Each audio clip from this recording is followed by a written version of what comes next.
Hello there, welcome back to the channel. I'm going to show you in this video how I created this scene that is beside me on the screen, where I placed all the parts of the outfit on a flat surface as if they were displayed on a show window, for example. I'm Lucia. If you want to see more of my work, you can find me on Instagram as Lucia Tech and subscribe to this channel to learn more tricks of Clo3D and technology applied to fashion. Okay, I have here the outfit, place it on the avatar, and this slip mask, it is part of the outfit, it is almost on the floor already.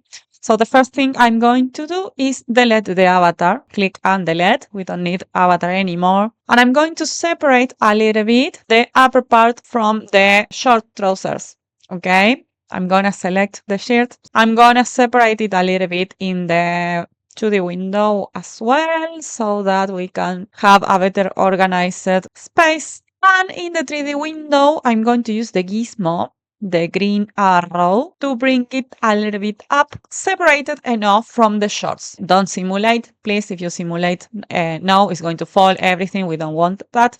We're going to use this tool, Fold 3D Garment, in the 3D toolbar. Here is going to show this pop-up window, and I have basically three types of tools. First and the second one are to change the position of all the system. If I touch the first one, rotate x-axis, places all the system on the plane. And eventually we are going to, you can touch it a couple of times to see what happens until you have the garment in the position you want. And eventually we're going to use this one as well, flip horizontally. It's going to flip all the system down. For now, I'm going to leave it like this, and I'm going to do to the next group of tools, which is physical property. The second one, especially, is set physical property for spreading. I'm going to click that one, and you're going to see it helps the outfit to expand on the plane. Now I'm going to simulate. I'm going to wait a little bit for it to spread.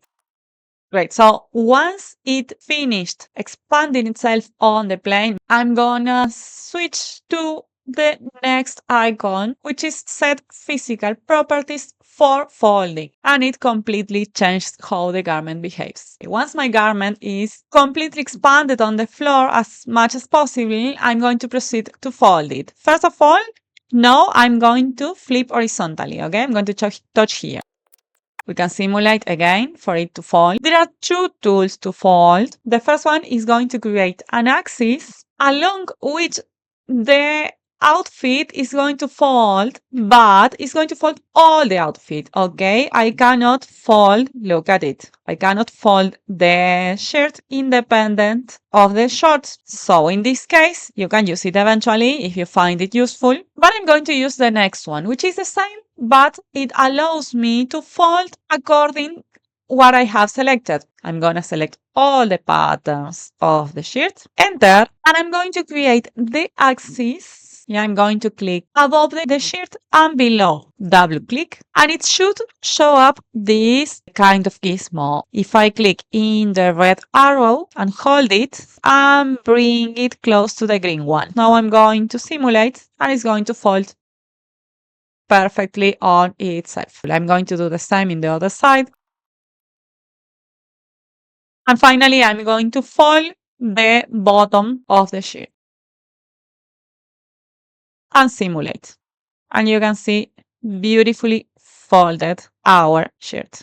I'm going to do similar with the shorts, but I'm going to fold them only along the center. So again, same tool. I'm going to select the short in the 2D window, and I'm going to create, enter, and I'm going to create the axis from the top to the bottom. Fold along the middle and simulate.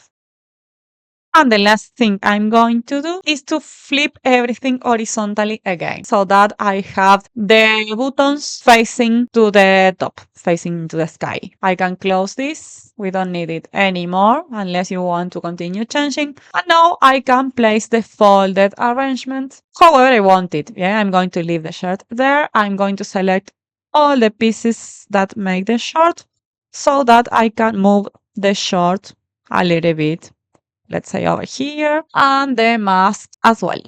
simulate, and that's how I get my folded garment for exhibition. Now I can apply a background and render the image to get a very, very beautiful presentation. I'm going to leave you another video where I show you how to render with different backgrounds, and I hope you can practice it. I hope you like it, and see you in the next video.